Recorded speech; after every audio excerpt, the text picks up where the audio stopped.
Warning! That news was brought to you by ACS Manufacturing Corporation, ISO certified world-class quality. ACS. Samphon Plus Gold. Nga pala si Tony. Problema ko ang paglaki ng aking prostate. Nang malaman ko ang kaepektibo ng Samphon Plus Gold, sinubukan ko ito at sa loob lamang ng 2 buwan, lumiit na ang prostate ko at nakakalakad na ako. Samphon Plus Gold. Mas pinalakas, pinagaling, pinahusay. Samphon Plus Gold. Mabili sa mga butika. Ikot pa lumipas siya. Hello, Bright Bar Blue. Isang labanan yan.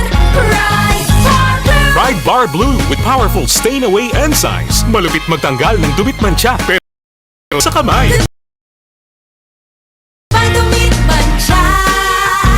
Hello, Bright Bar Blue. Isang labanan yan. As tested ang cotton and polycotton. Sa mancha, malupit. Sa kamay mo, mabait. Pride Bar Blue. Manufactured by ACS Manufacturing Corporation. ISO certified world-class quality. ACS. Pagbasa sa Aklat ng Kawikaan, Kabanata 11, Talata 1 hanggang 31. Kasuklam-suklam kay Yahweh ang timbangang may daya, ngunit kasiyahan naman ang timbangang tama. Kahihiyan ang laging dulot ng kapalaluan, ngunit pagpapakumbabay, nagbubunga ng karunungan. Ang tuntunin ng matuwid ay katapatan, ngunit ang masamay wawasakin ng kanyang kataksilan. Walang halaga ang yaman sa araw ng kamatayan, ngunit ang katwiran ay naglalayo sa kapahamakan. Mas panatag ang landas ng tapat ang pamumuhay, ngunit nabubuwal ang masasama sa sariling kabuktutan. Ang katwiran ng mga matuwid ang nagliligtas sa kanya, ngunit ang masama ay bilanggo ng kanyang masamang nasa. Ang pag-asa ng masama ay kasama niyang pumapanaw.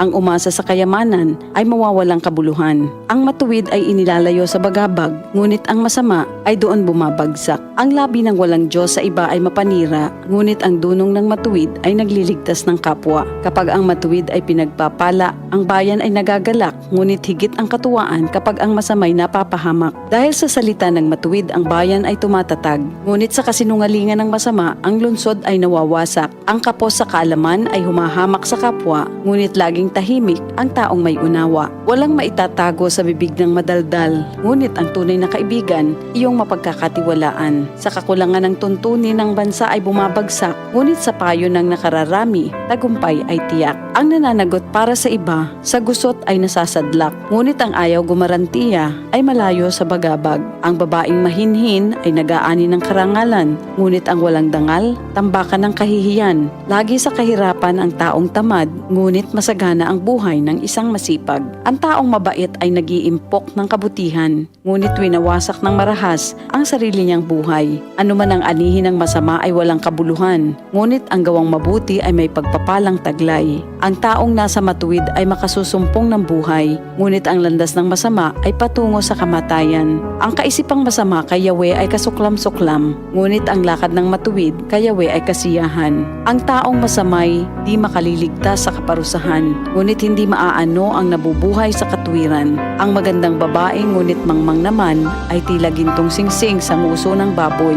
Anumang nais ng matuwid ay nagbubunga ng kabutihan, ngunit ang mahihintay lang ng masama ay kaparusahan. Ang taong mapagbigay ay lalong yumayaman, ngunit naghihirap ang tikom ng mga kamay. Ang taong matulungin sasagana ang pamumuhay, at ang marunong tumulong ay tiyak na tutulungan. Sinusumpa pa ng lahat ang nagkakait ng butil, ngunit pinupuri ang nagbibigay ng pagkain. Kung mabuti ang hangarin, ikaw ay igagalang. Kapag humanap ng gulo, iyon ay masusumpungan. Malalantang tila dahon ang nagtitiwala sa kanyang yaman, ngunit ang matuwid ay giginhawa tulad ng sariwang halaman. Ang nagpupunla ng gulo sa sariling sambahayan, mag-aani ng problema, gugulo ang pamumuhay. Ang taong mangmang at walang nalalaman ay alipin ng matalino habang siya'y nabubuhay. Buhay ang dulot ng matuwid na pamumuhay, at kamatayan naman ang hatid ng karahasan. Ang matuwid ay ginagantimpalaan dito sa lupa, ngunit paparusahan naman ang mga makasalanan at masasama. Ito ang salita ng Diyos.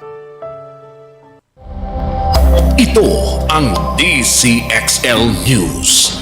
558 kHz. 6 na dekadang maaasahan sa balita at serbisyo publiko. Ang himpilan ng RMN Network sa Mega Manila. Live sa radyo at online.